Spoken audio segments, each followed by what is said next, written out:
One of the most stunning and shocking discoveries in the records of historical archaeology is known as the Sumerian King List. It is taught in academics that the ancient Sumerians were the first civilizations of man.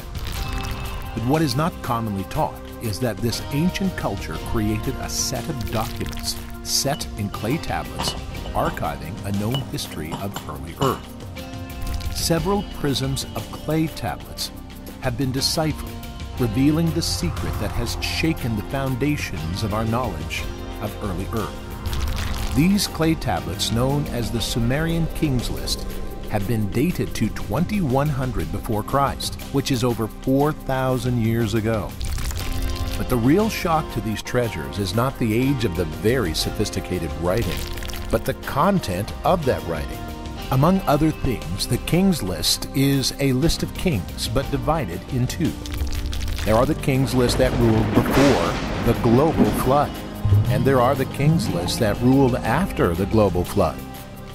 Now, this is shocking evidence of a worldwide global flood mentioned outside the biblical book of Genesis. What is more striking is that the King's List prior to the flood lived many years longer than the King's List after the global flood.